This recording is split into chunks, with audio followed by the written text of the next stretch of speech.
The summer heat in Charleston had a way of clinging to everything, shirts stuck to backs, curtains swayed heavy with moisture, and even the air seemed reluctant to move. From the porch of his two-story brick home on Rutledge Avenue, Michael Foster sat with a glass of sweet tea and tried to ignore the gnawing sense that something in his life had slipped out of alignment. It wasn't anything dramatic at first. Subtle shifts, the sort most men would shrug off. Anna, his wife of 12 years, still laughed at the same silly jokes he told. She still prepared his favorite shrimp and grits on Sundays, still wore her pearl earrings to church. But lately, the laughter seemed delayed, as if she were remembering how she used to respond rather than actually feeling the humor. When she smiled, it was smaller. When she kissed him goodnight, her lips were cool, her body angled ever so slightly away. Michael told himself he was imagining it. After all, marriage had its rhythms, its highs and lulls. But then there were the late nights. Anna, once asleep before the 10 o'clock news, had developed the habit of staying up. He'd wake to the glow of her phone in the dark, her face lit ghostly as she typed quickly, then turned the screen down when she felt his eyes on her. Work emails, she explained once, smiling with practiced ease. You know how the gallery gets before an exhibition. Michael had nodded, pretending he believed her. Anna ran a small but successful art gallery near King Street, a place filled with abstract canvases and sculptures that Michael never quite understood but supported wholeheartedly. She had ambition, style, connections, qualities he admired. But the emails at midnight, the sudden bursts of laughter when she thought he wasn't listening, didn't feel like business. That evening, as cicadas droned from the magnolia trees, Michael studied the way she moved in their kitchen. Anna wore a pale blue dress, the hem brushing her knees, her dark hair pinned up loosely. She hummed a tune under her breath while rinsing strawberries, but her phone, always within reach, buzzed against the counter. She glanced at it quickly, too quickly, before setting it face down. "Who's that?" Michael asked casually, swirling the ice in his glass. "Just Lauren," Anna said. "She's helping me with the exhibit invitations." Her tone was light, practiced, but her shoulders tightened for the briefest moment before relaxing again. Michael smiled, masking the stone that had begun forming in his stomach. "Tell her I said hello." "I will," she answered, though she didn't look at him. Later that night, lying awake while the ceiling fan turned lazily above, Michael replayed the conversation. Something inside him whispered that he was being lied to. Not about strawberries or invitations, but about something larger, something that had slipped between the walls of their marriage like damp seeping into old wood. The summer heat in Charleston had a way of clinging to everything, shirts stuck to backs, curtains swayed heavy with moisture, and even the air seemed reluctant to move. From the porch of his two-story brick home on Rutledge Avenue, Michael Foster sat with a glass of sweet tea and tried to ignore the gnawing sense that something in his life had slipped out of alignment. It wasn't anything dramatic at first. Subtle shifts, the sort most men would shrug off. Anna, his wife of 12 years, still laughed at the same silly jokes he told. She still prepared his favorite shrimp and grits on Sundays, still wore her pearl earrings to church. But lately, the laughter seemed delayed, as if she were remembering how she used to respond rather than actually feeling the humor. When she smiled, it was smaller. When she kissed him goodnight, her lips were cool, her body angled ever so slightly away. Michael told himself he was imagining it. After all, marriage had its rhythms, its highs and lulls. But then there were the late nights. Anna, once asleep before the 10 o'clock news, had developed the habit of staying up. He'd wake to the glow of her phone in the dark, her face lit ghostly as she typed quickly, then turned the screen down when she felt his eyes on her. Work emails, she explained once, smiling with practiced ease. You know how the gallery gets before an exhibition. Michael had nodded, pretending he believed her. Anna ran a small but successful art gallery near King Street, a place filled with abstract canvases and sculptures that Michael never quite understood but supported wholeheartedly. She had ambition, style, connections, qualities he admired. But the emails at midnight, the sudden bursts of laughter when she thought he wasn't listening, didn't feel like business. That evening, as cicadas droned from the magnolia trees, Michael studied the way she moved in their kitchen. Anna wore a pale blue dress, the hem brushing her knees, her dark hair pinned up loosely. She hummed a tune under her breath while rinsing strawberries, but her phone, always within reach, buzzed against the counter. She glanced at it quickly, too quickly, before setting it face down. "Who's that?" Michael asked casually, swirling the ice in his glass. "Just Lauren," Anna said. "She's helping me with the exhibit invitations." Her tone was light, practiced, but her shoulders tightened for the briefest moment before relaxing again. Michael smiled, masking the stone that had begun forming in his stomach. "Tell her I said hello." "I will," she answered, though she didn't look at him. Later that night, lying awake while the ceiling fan turned lazily above, Michael replayed the conversation. Something inside him whispered that he was being lied to. Not about strawberries or invitations, but about something larger, something that had slipped between the walls of their marriage like damp seeping into old wood. It was a role that felt unnatural. He wasn't a man who spied, who doubted, who second-guessed every word out of his wife's mouth. He was steady, practical, a builder of homes, a man who believed in foundations. Yet here he was, listening for the buzz of her phone at night, noting the times she left the house, memorizing the expressions that flickered across her face when she thought he wasn't looking. One evening, as they sat at their oak dining table eating lemon chicken, Michael noticed something that made his chest tighten. Anna's phone, usually face down, lit up with a message. The name on the screen flashed just long enough for him to catch it. Daniel. Anna's hand darted out, covering the screen. "Sorry," she said quickly, sliding the phone into her lap. "Just one of the artists asking about next month's exhibition." Michael smiled faintly. "Lot of late-night questions for an artist, huh?" Her fork froze for a second before she forced a laugh. "Creative people don't keep normal hours, you know that." He nodded, chewing slowly, but inside his mind was racing. He didn't know any Daniel connected with the gallery. And even if he did, why did Anna's cheeks flush so quickly at the sight of his name? That weekend, they attended a neighborhood cookout. The air was thick with the scent of barbecue and the hum of cicadas. Children ran through sprinklers, women chatted about schools and church, and men clustered around the grill, debating football. Michael and Anna played their parts, smiling, laughing, holding hands. To anyone watching, they were the perfect couple. But Michael noticed how Anna slipped away more than once, her phone in hand, her voice lowered as she spoke near the fence line. When he walked over, she ended the call quickly, forcing another excuse about gallery business. Later, his friend Mark clapped him on the shoulder, grinning. "Man, you two are solid. Anna's got half the guys jealous." Michael chuckled, but the words landed like a blade. Solid. If only Mark knew that every smile Anna flashed tonight felt like a mask she had glued on. The next day, Michael drove to Anna's gallery, unannounced. He told himself he wanted to surprise her, maybe take her out for lunch. But in truth, he needed to know whether her excuses were real. The gallery was quiet, cool air conditioning brushing against his skin as he entered. Paintings in bold colors lined the walls, sculptures stood on pedestals. At the back, Anna was talking to a young assistant.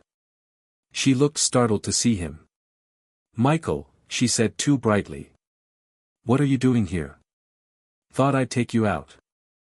Figured you could use a break." Her smile faltered for half a beat before she answered. "Oh. I'd love to, but I've got meetings today." "You should have called." "Meetings?" Michael's eyes flicked around the empty gallery. "With clients. They'll be here soon." He nodded slowly.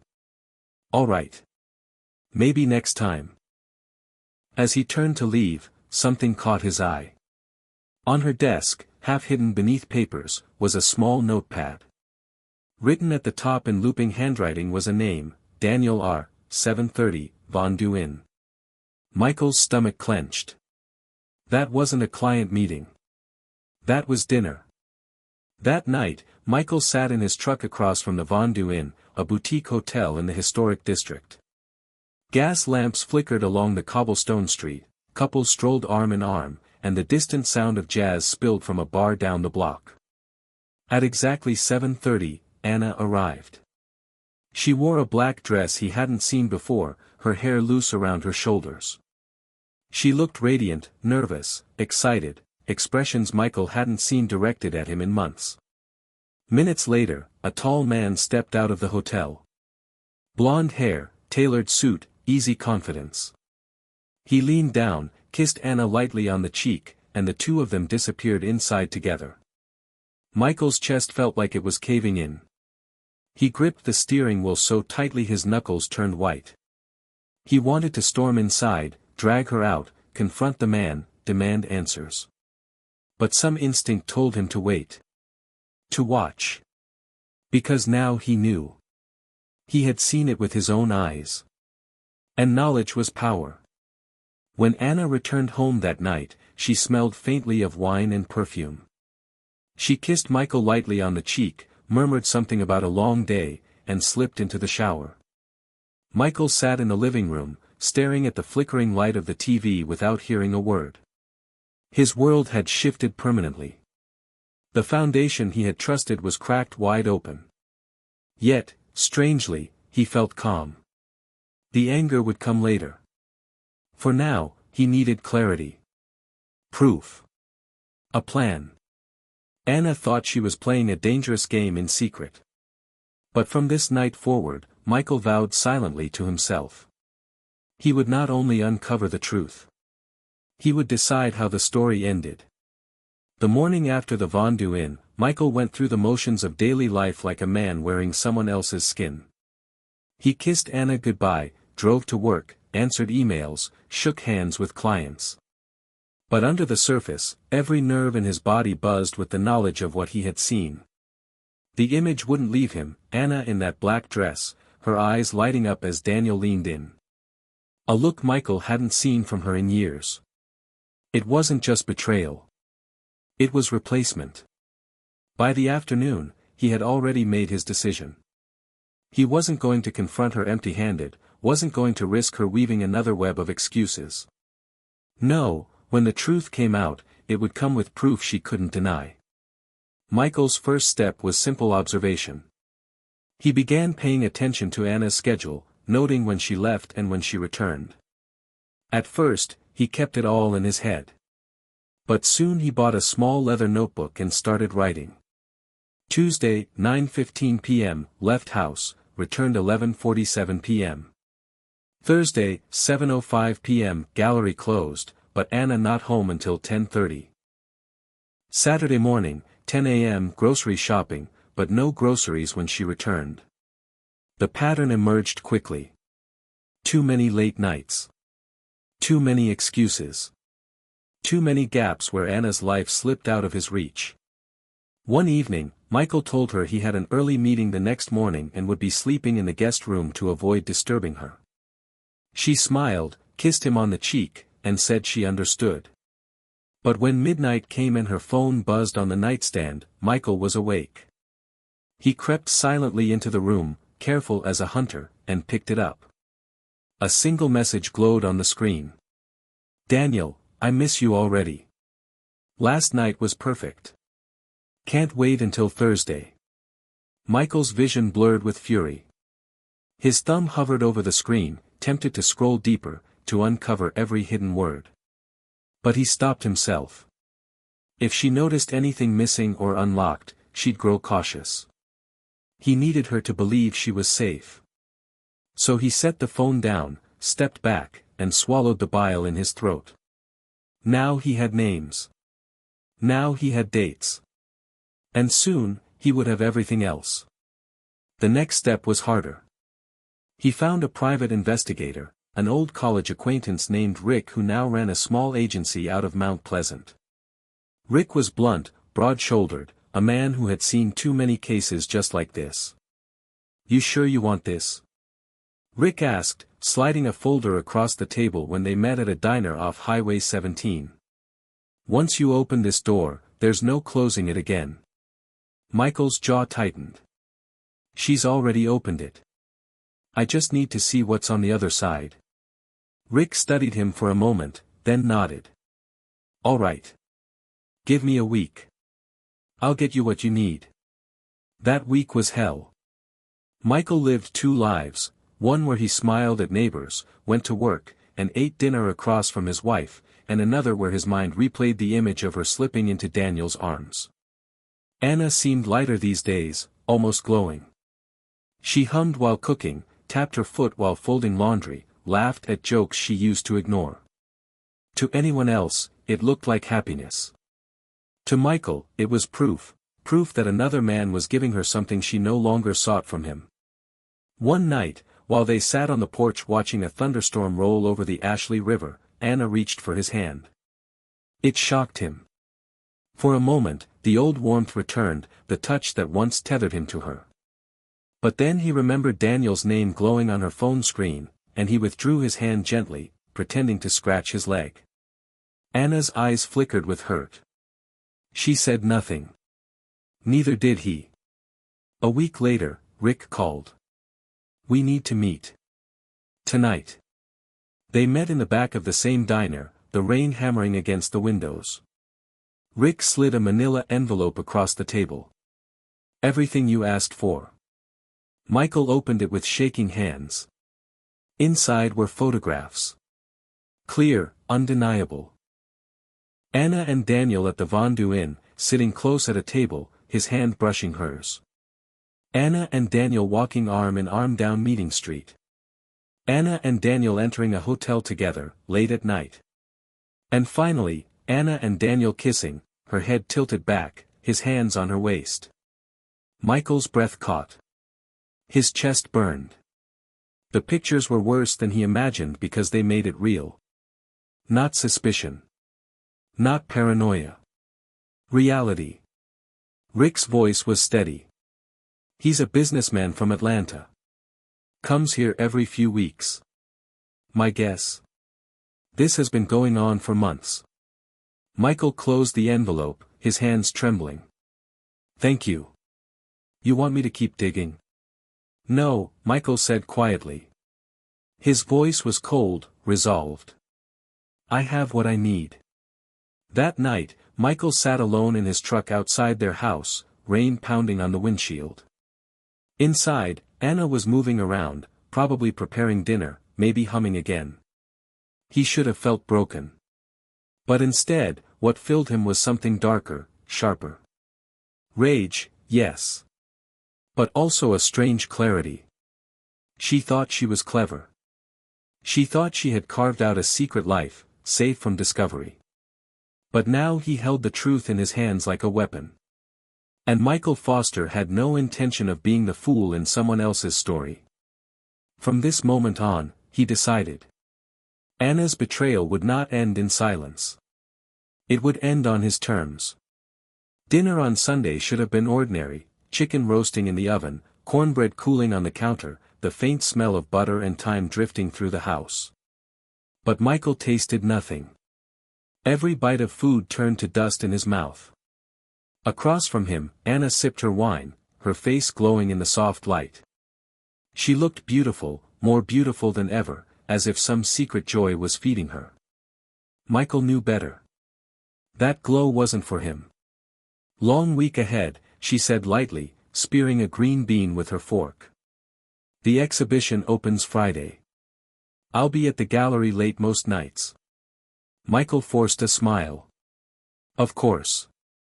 You've been working hard. She tilted her head, studying him. You've been quiet lately. Is everything all right at work? Everything's fine. His tone was flat, too flat. He saw her notice.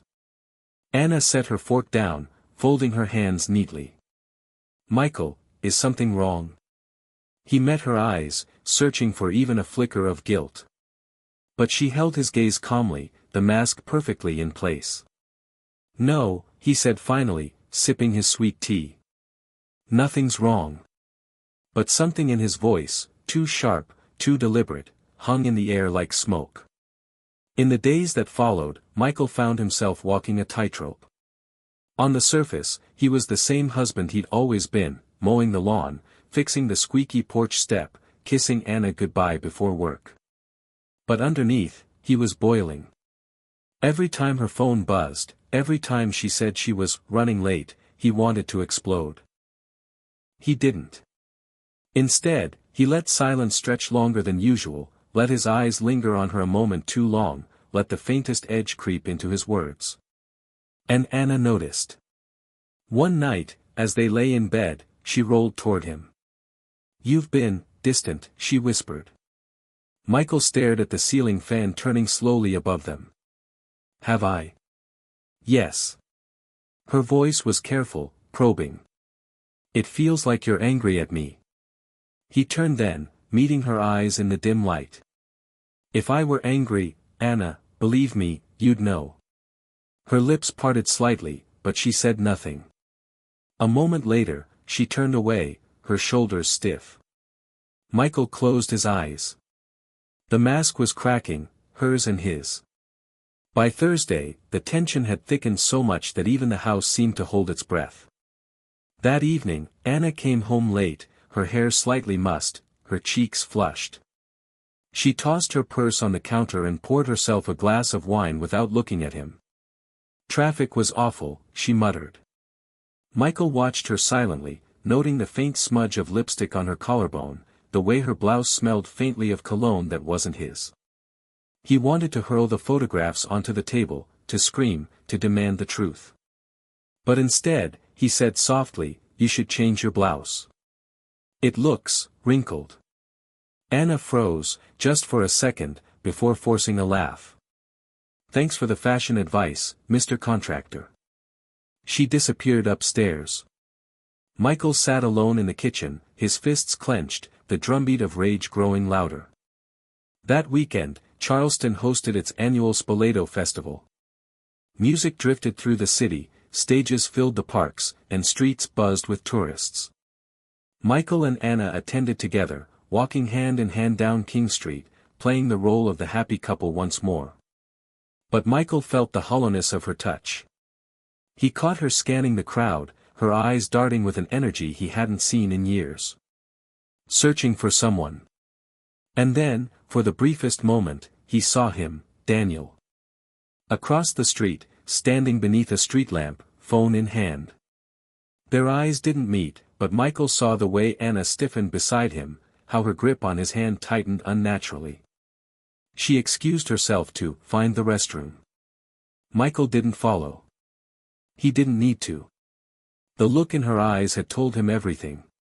When she returned 10 minutes later, she was flushed, her lipstick slightly smeared. "Sorry," she said breathlessly. "Long line." Michael smiled thinly. "Of course." And in that moment, he knew she was still convinced he was blind. That night, back at home, Anna curled up on the couch with a blanket, scrolling her phone. Michael stood at the window, staring out at the quiet Charleston street, the gas lamps glowing. Finally, he turned. "Anna," he said evenly. She looked up, startled by the gravity in his voice. "Yes. You ever think about what makes a marriage last?" Her eyes flickered. "Of course. What do you think it is?" She hesitated, choosing her words. "Trust. Patience. Forgiveness." Michael smiled faintly. "Funny. I always thought it was honesty." A silence stretched between them, heavy and sharp. For a moment, Michael thought she might break, might confess, might finally put words to the shadow hanging over them. But instead, Anna gave a small laugh, forced and brittle. "You're getting philosophical on me tonight." Michael said nothing more. He just watched her, his expression unreadable. Inside, though, his resolve hardened. The mask was cracking. And soon, it would shatter. By the end of June, Michael's patience had thinned to a thread. For weeks he had collected proof, memorized lies, watched the woman he had built a life with drift further into another man's arms. He told himself he would wait for the right moment, that revealing everything too soon would ruin the impact. But that thread finally snapped one humid Tuesday night. Anna had said she was staying late at the gallery again. Michael, sitting alone on the porch with a beer, watched the clock crawl past 9, then 10, then nearly 11. When the sound of her car finally pulled into the driveway, he didn't bother pretending anymore. Anna stepped inside, her hair tousled, the faintest trace of perfume that wasn't hers clinging to her clothes. She looked startled to see him awake. "You're still up," she said quickly, setting her purse down. "Couldn't sleep," Michael replied evenly, his voice too calm. She gave a tight smile. "Well, I'm exhausted. Big day tomorrow." He sipped his beer, his eyes never leaving hers. "Didn't seem like work wore you out too much." Her brow furrowed. "What's that supposed to mean?" Michael set the bottle down slowly, leaning forward. "It means, Anna, that I know. I know about Daniel. I know about the late nights, the hotels, the lies. So don't you dare stand there and tell me you were working late." For a heartbeat, silence filled the room. Anna's face went pale, her mouth opening slightly, but no words came. Finally, she whispered, "You've been spying on me." Michael let out a bitter laugh. "Spying? No. Watching? Yes. You made it easy, Anna. The perfume, the messages, the look in your eyes every time his name popped up on your phone. And then the photos," he leaned back, his eyes cold. "Rick got some good ones. You and your artist friend, at the Vendu Inn. You didn't even bother to look over your shoulder." Anna's hand flew to her mouth, her face draining of color. Michael's voice sharpened. "So tell me. How long has it been? Weeks? Months? Or was I already sleeping next to a stranger years ago?" Tears welled in Anna's eyes, but she shook her head quickly. "It's not what you think." "Oh, it's exactly what I think," Michael cut in, his voice rising for the first time. "Don't insult me with excuses. I've been breaking my back to build this life for us, and you've been sneaking around with some suit from Atlanta." Anna's lips trembled. "Michael, please." "Please what? Forgive you? Pretend I don't know?" His fists clenched on the table. "No, Anna. That's done. We're done." She sank into a chair, tears spilling freely now. "I didn't mean for it to happen," she whispered. "Daniel, he made me feel alive again. You've been so distant, so focused on work. I thought." Michael slammed his hand against the table, making her jump. "Don't you dare blame this on me. You could have talked to me, Anna. You could have told me you were unhappy. But instead, you crawled into another man's bed." Her sobs broke through the silence. "I'm sorry, Michael. I am. I never wanted to hurt you." He stared at her, his face hard. "You wanted something shiny, something new. And you threw away everything for it. Don't tell me you didn't mean to hurt me. You knew exactly what you were doing."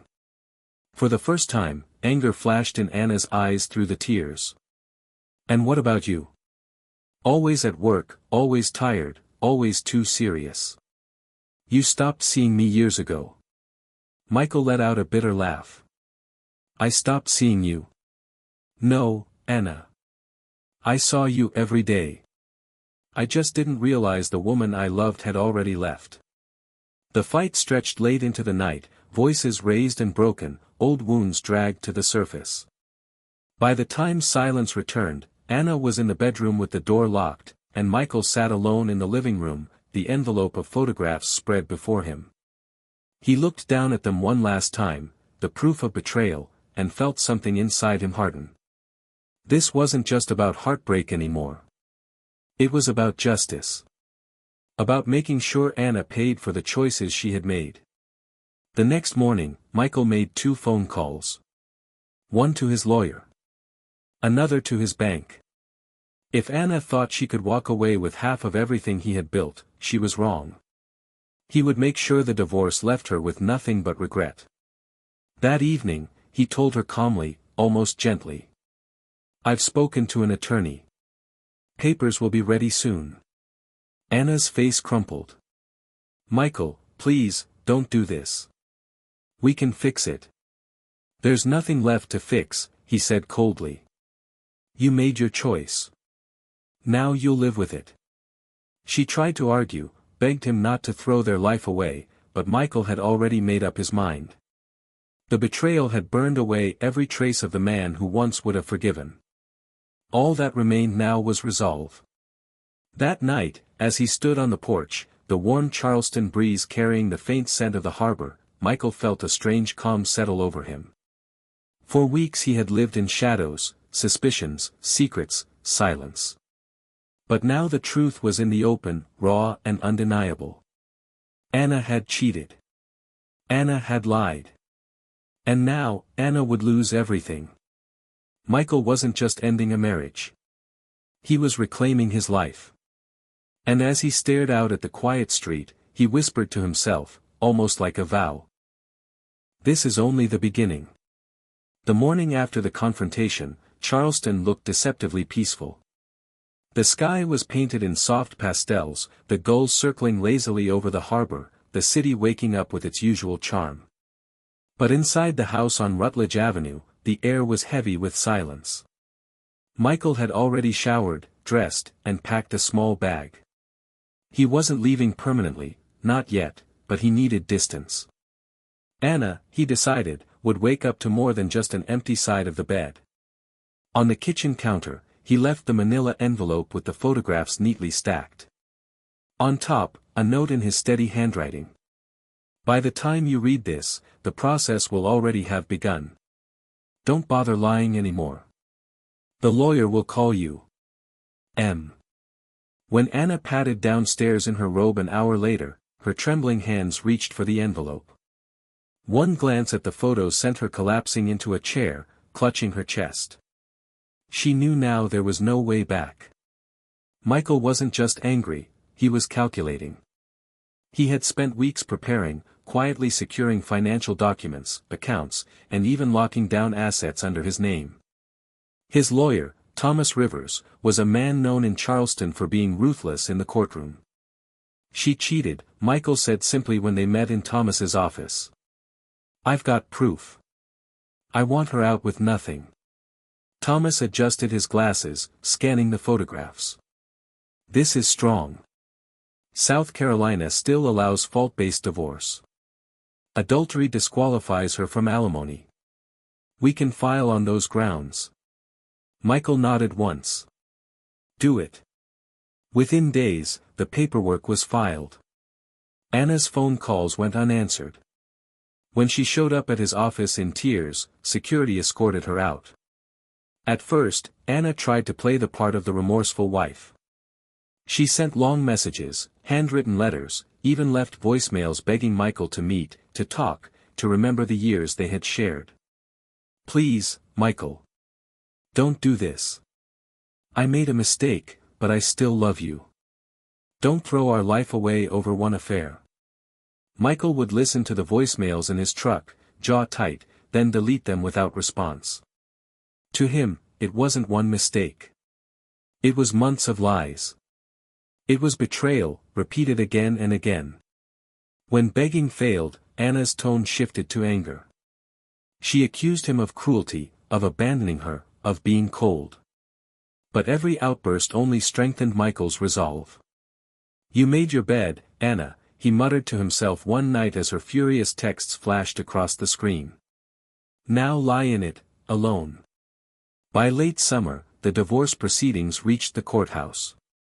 Anna arrived with her own attorney, pale and visibly shaken. Daniel, the man she had risked everything for, had quietly backed away weeks earlier, not willing to be dragged into the scandal. In court, Thomas presented the photographs, the hotel receipts, the timeline. Anna sat frozen, tears streaming silently as the judge listened. Her lawyer tried to argue that Michael's long work hours had left her emotionally neglected, but the judge's expression remained flat. The ruling was swift: Anna would not receive spousal support. The house, purchased before the marriage, remained Michael's. Most assets, carefully shielded by his lawyer, were protected. Anna walked out of the courtroom with little more than her car and a modest savings account. Michael didn't gloat. He didn't need to. Watching her leave the courthouse with hollow eyes was victory enough. In the weeks that followed, Michael began to rebuild. He stayed late at the firm not out of necessity, but out of choice, filling the silence with work instead of pain. Friends who had watched him unravel in suspicion now saw a sharper, more focused man. But nights were still hard. Lying in the quiet of an empty house, Michael sometimes caught himself reaching for the other side of the bed. He would close his eyes and remember the woman Anna had once been, the woman who laughed with him under Spanish moss, who whispered dreams of children, who made their house feel like home. And then he would remember the photographs. The lies. The look on her face the night he confronted her. That memory hardened him all over again. Meanwhile, Anna's world crumbled. Daniel never called back. Friends she once entertained at gallery openings distanced themselves, whispers following her name. The gallery owner, uncomfortable with the scandal, quietly replaced her with a younger assistant. She rented a small apartment downtown, the walls bare, her nights long. Sometimes she would draft messages to Michael, apologies she would never send. Sometimes she imagined knocking on his door, begging face to face. But she knew the truth: Michael was done. He wasn't the kind of man who came back once the bridge was burned. One September evening, Michael walked along the Battery, the warm air carrying the scent of saltwater. The city glowed with its historic beauty, gas lamps flickering, cobblestones beneath his feet, the sound of laughter drifting from nearby restaurants. He stopped by the seawall, staring out at the dark expanse of water. For months, his life had been consumed by betrayal and anger, by shadows that clung to him like chains. Now, for the first time, he felt those chains begin to loosen. Anna's betrayal had shattered the marriage, but it hadn't destroyed him. If anything, it had stripped him down to something stronger, sharper. He thought of his vow on the porch weeks earlier: this is only the beginning. And he believed it. As the tide shifted under the Charleston moonlight, Michael turned away from the water, ready to face whatever came next. Behind him, in the shadows of the city, Anna was just a memory. Ahead, the future was his alone.